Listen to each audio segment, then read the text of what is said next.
اس کے بعد میں حضرت مفتی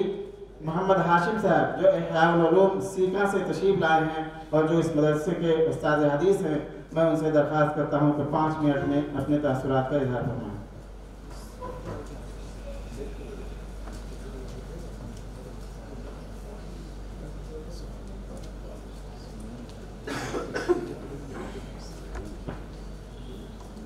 السلام علیکم ورحمۃ اللہ۔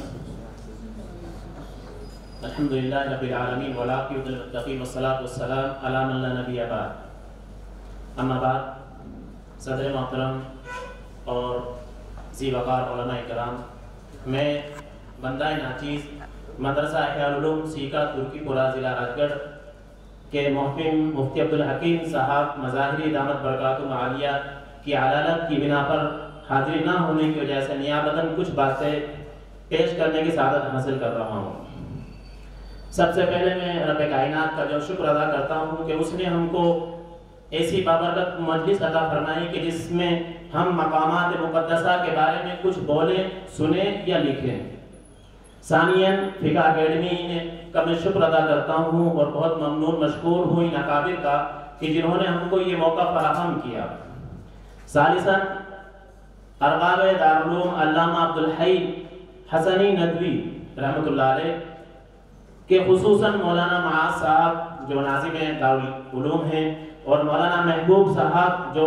دارالعلوم کے محتمم ہیں اور ان کے تمام رفقا اور اساتذہ کہ ہم سب ممنون مشکور ہیں کہ انہوں نے ہمارے لیے اتنے اچھے انتظامات کیے ہیں۔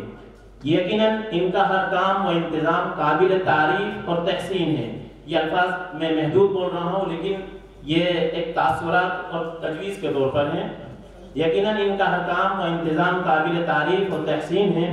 ماشاءاللہ مولانا معاذ صاحب کے اساتذہ کی جو ٹیم ہے ہر لحاظ سے، چاہے علمی ہو، چاہے انتظامی پہلو ہو، چاہے اخلاقی پہلو ہو، ہر پہلو سے مستحق کے تعریف ہے۔ اس کے بعد فقہ اکیڈمی کے لیے میں چند میری رائے ہیں، ادنا رائے ہیں، اس میں ہو سکتا کچھ کوتاہیاں ہوں۔ میں یہ رکھنا چاہتا ہوں حضرت کے سامنے کہ یہ جو ہم کو ایک میدان ملا ہے جس میں اپنے علمی باتیں کچھ پیش کی، ہم کو سننے کا اور لکھنے کا جو موقع ملا، اللہ کرے کہ یہ جو ہے وقتاً فوقتاً ہوتا رہے اور اتنا فاصلہ نہ ہو،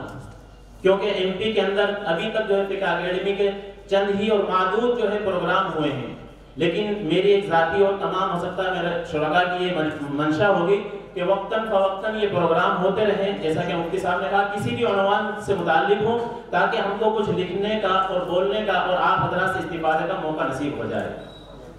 دوسری بات،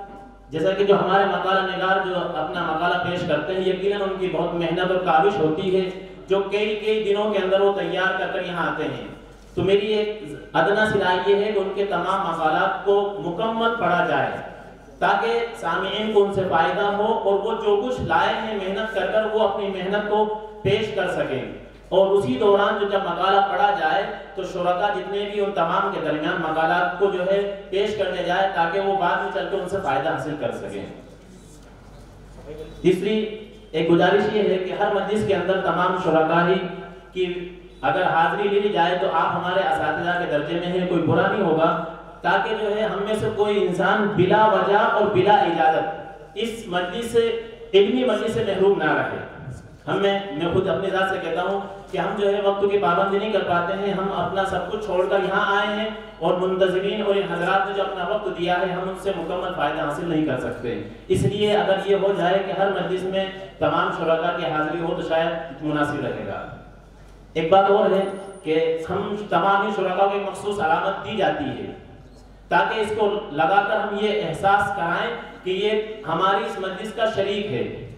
تو بہتر ہے کہ ہر ایک انسان کے پاس یہ دیا جاتا ہے تو اس کا استعمال کیا جائے تاکہ یہ معلوم ہو جائے کہ یہ ہمارا مندوب ہے یا مندوب نہیں ہے۔ کہیں ایسا تو نہیں ہماری مجلس میں کوئی ایسا شخص آ کر بیٹھ جائے جو مندوب نہ ہو اور اس کی کوئی غرض فاسد ہو جس کی بنا پر وہ کچھ کرنا چاہے۔ اس لیے بہتر ہے کہ ہم کو جو علامات دی جائیں ہم اس کا پابند کریں، انتظامی امور جو ہیں ان کا مکمل ہم لحاظ کریں۔ اور ایک آخری بات جو ہے، یقیناً پروگرام جو ہے بہت اچھا رہا اور میں واپس سے جو ہے